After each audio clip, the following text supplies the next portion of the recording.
Mesdames, et si nous jetions un pavé dans la mare? Disons-le franchement. 40 ans n'est-il pas le nouvel âge d'or des femmes en Afrique? Célibataires, célibatantes, célibatues, femmes de quelqu'un pour certaines, avec ou sans enfants, vous avez été d'une manière ou d'une autre mises en quarantaine. Alors la riposte s'organise. Je m'appelle Alexandra Ngan. Et à travers des conversations de femmes, nous allons révéler les pressions existantes pour savoir qui et si on nous déconfine ou non. Cap 40, même pas peur.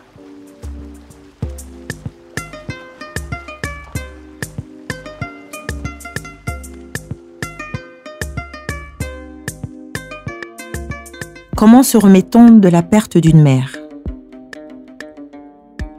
Être mère en Afrique est une fonction, un statut. Avoir une mère est une garantie de sécurité, une source inépuisable de bénédiction et d'amour. Mais que se passe-t-il quand elle n'est plus là?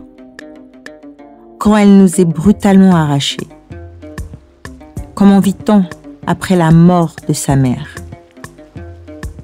Isel Akwe et Stella Meka Ngamba sortent du confinement et parlent de la vie après la perte de leur maman.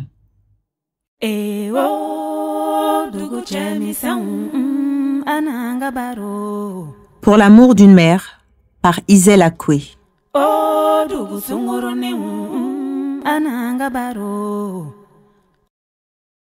Comment se remet-on de la perte d'une mère?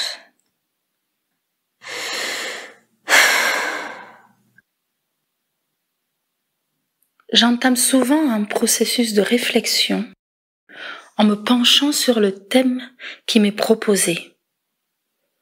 Ce sont des directions qui permettent à l'âme d'aiguiser les mots qu'elle utilisera, sans céder à la tentation de se disperser à tout va, tel un chroniqueur.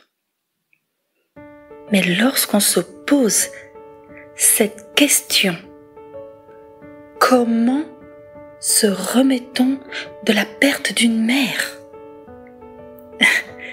La réponse semble s'imposer d'elle-même. On ne s'en remet pas. Eh oui, pour avoir vécu la tranchante et profonde douleur de la perte d'une mère, je pourrais de prime abord répondre qu'il est impossible, impensable, voire insensible de penser que l'on peut se remettre, c'est-à-dire surmonter, se relever, je dirais même respirer après la perte du seul être au monde avec qui chaque souffle de vie a été partagé dans un espace si intime qu'il ne faisait qu'un. Le doux cocon de la matrice maternelle ou celui de l'accueil du cœur. Et pourtant, parce que chaque jour, je tente d'être authentique et sincère avec moi-même, je me permets le recul nécessaire pour réaliser qu'il y a une vie après la perte d'une mère.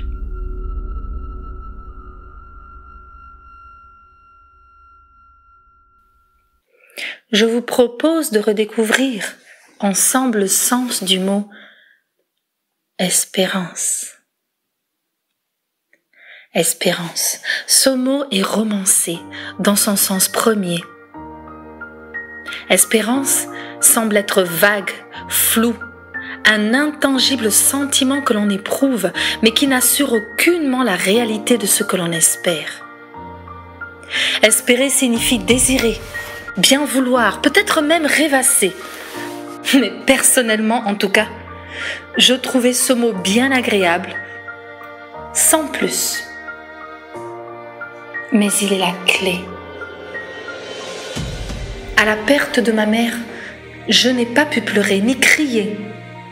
Notre connexion était si forte que je n'ai eu que la vision d'un fil doré qui nous avait toujours unis, un cordon ombilical qui soudain semblait flotter dans le vide entre moi et le néant, car la perte d'un être nous expose au vide. cette absence vertigineuse et oppressante. Quand vous perdez une mère, l'espérance est cette certitude que vous préservez la plus belle part de ce qu'elle vous a légué.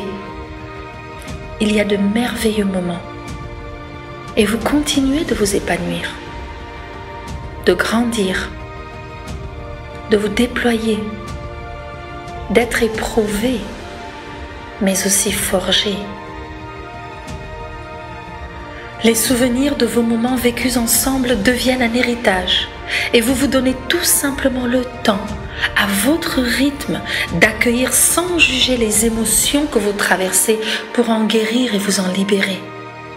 L'espérance vous apprend à vivre au rythme de ce qui vous équilibre doucement, vous apaise.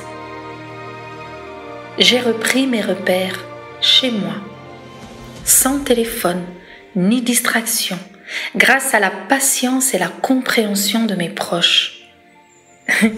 J'ai jardiné, cuisiné, redécouvert ce qu'est la contemplation d'un soleil levant, l'écoute du chant d'un oiseau, les couleurs d'une plante ou le fait d'ancrer mes doigts dans la terre fraîche. Pour reprendre goût à la vie, j'ai pris le temps de l'observer dans ses plus simples moments.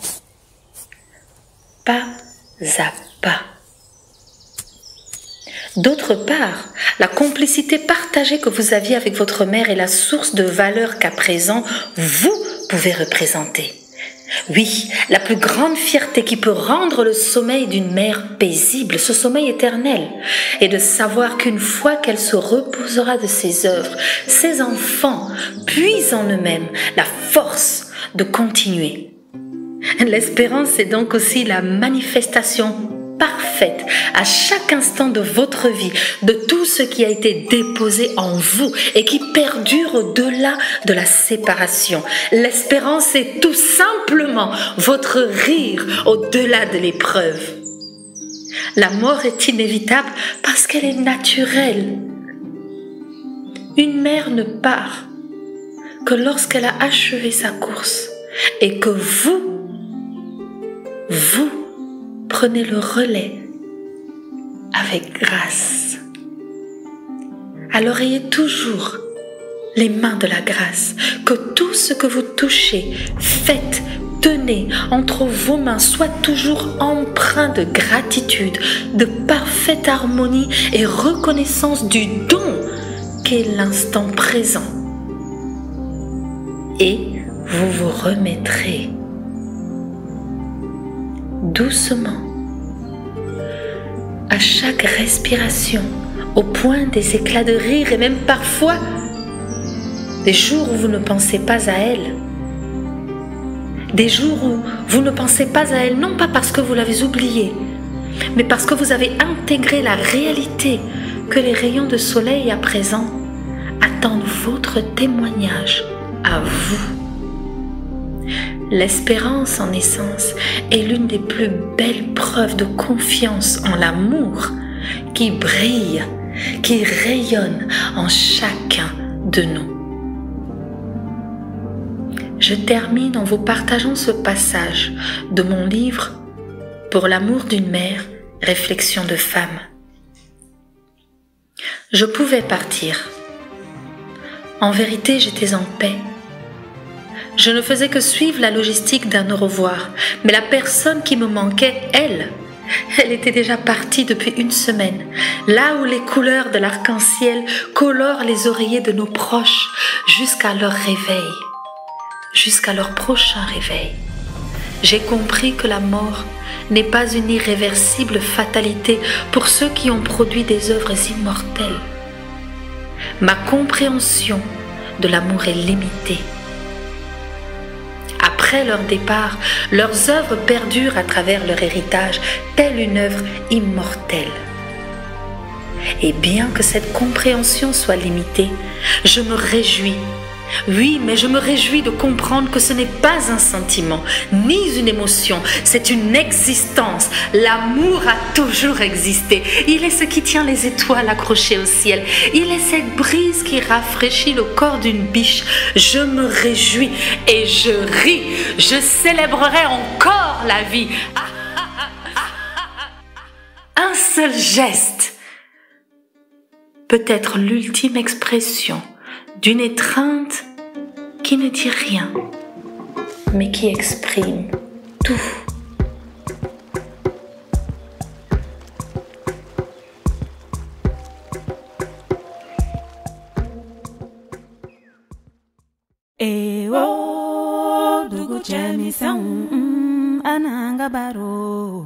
Mon centre de gravité a été déplacé par Stella Mika Ngamba.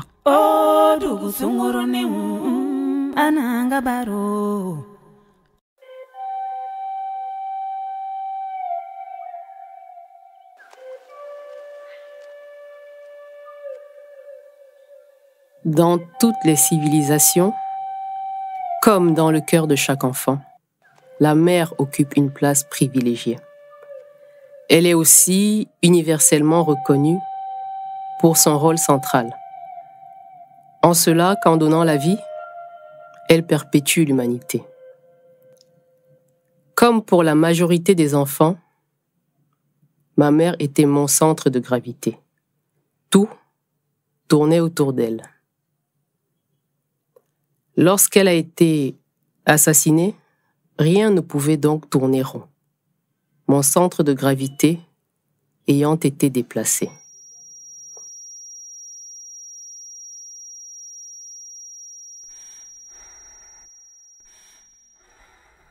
Mon être entier chancelait de douleur et de vertige. Il venait de perdre ses repères.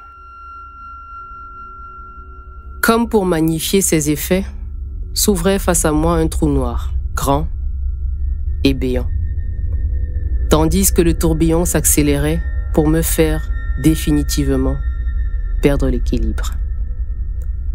Toute résistance était vaine et dérisoire.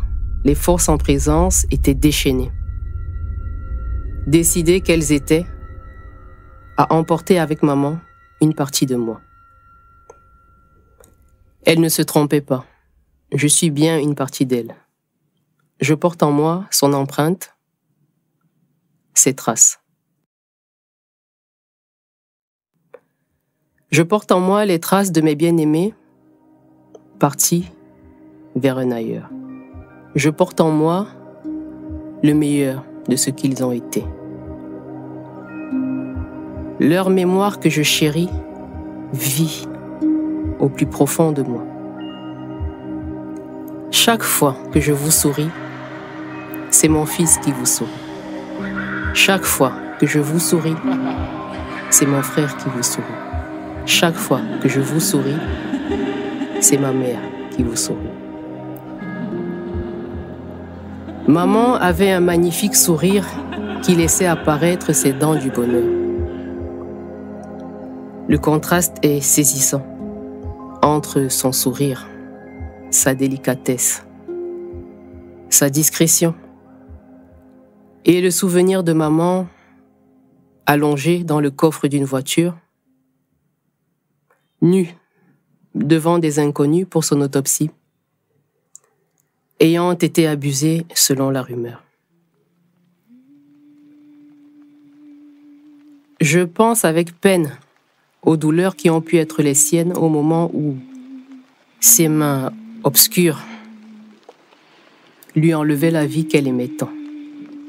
À qui a-t-elle pensé? À quoi a-t-elle pensé? À ce que son cœur chérissait? À la vie qu'elle laissait?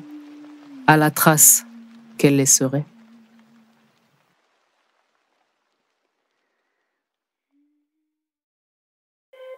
Naviguant entre mes douleurs, j'ai vécu son départ dans un tumulte intérieur. Ma chair, mes os, mon âme ont ressenti cet arrachement. Sollicités une fois de plus par la fiction, ils sont restés les remparts fidèles de ma souffrance silencieuse.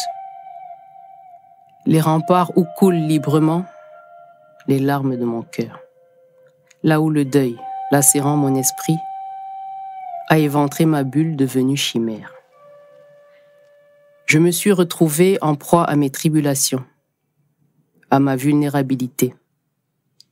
Je devais faire aveu d'impuissance et de faiblesse face à ma détresse, à celle de mon père, à sa solitude, son isolement. Lui qui était injustement inculpé pour l'assassinat de maman. Lourd fardeau à porter que cet aveu d'impuissance. Face à tant de violence, je réalisais que je venais de perdre pied. Il ne restait plus qu'à m'abandonner davantage au Seigneur. En lui seul était mon secours, pour mettre en échec tout fatalisme et surtout retrouver goût à la vie. Notre secours est dans le nom du Seigneur qui a fait les cieux et la terre. Lui, dont la force est plus grande que nos faiblesses. C'est donc dans la foi que j'ai prié. Jesus loves me, this I know, for the Bible tells me so. Little ones to him belong, they are weak, but he is strong. J'ai tout remis entre tes mains. Ce qui m'accable et qui me peine, ce qui m'angoisse et qui me gêne, et le souci du lendemain, j'ai tout remis entre tes mains. Le lourd fardeau traînait naguère, ce que je pleure, ce que j'espère, et les raisons de mon destin, j'ai tout remis entre tes mains. Que ce soit la joie, la tristesse, la pauvreté ou la richesse, et tout ce qu'à ce jour j'ai craint, j'ai tout remis entre tes mains. Que ce soit la mort ou la vie, la santé ou la maladie, le commencement ou la fin, j'ai tout remis entre tes mains. For the Bible tells me so.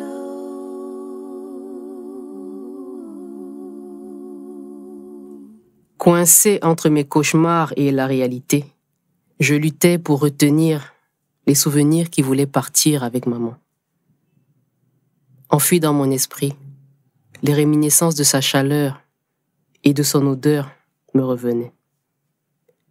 Je présumais de ma naissance et de notre premier contact. Je présumais de ma tête sur son sein, appréciant la suavité de son lait nourricier. Je présumais de son regard souriant sur moi, bébé. Je présumais de son parfum. Je me souvenais que c'est la chaleur de ses caresses qui cicatrisait mes blessures lorsque j'étais enfant. Je me souvenais que c'est son sourire qui m'encourageait jusqu'à un passé récent. Je mesurais le vide. Je mesurais la solitude.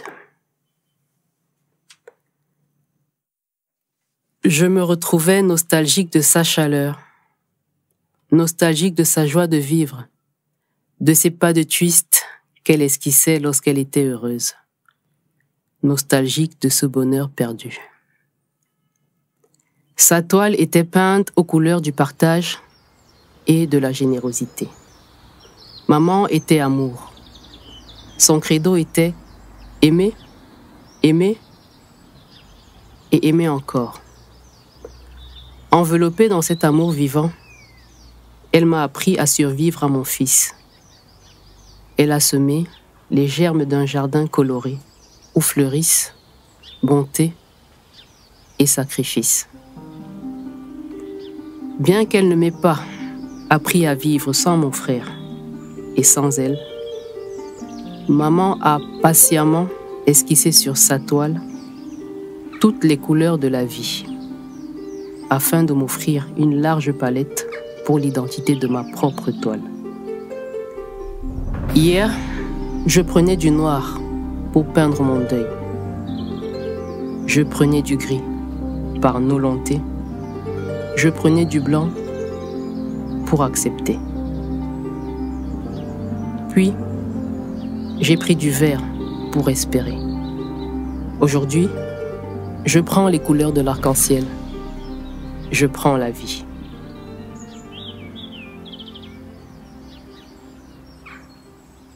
Tout ne va pas pour le mieux dans le meilleur des mondes. Après la perte de sa mère, il est utopique de s'en remettre entièrement. Cependant, nous pouvons vivre avec ce vide, en le considérant sous un autre jour, en le considérant comme une blessure invisible qui ne cicatrisera jamais. La douleur restera sournoise et diffuse, mais sera paradoxalement source de fortification.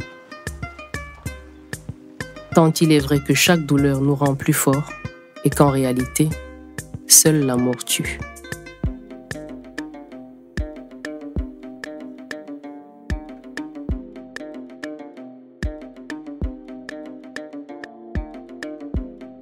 En espérant que ce podcast vous a plu, nous vous invitons à découvrir d'autres sujets des mises en quarantaine sur toutes nos plateformes de partage.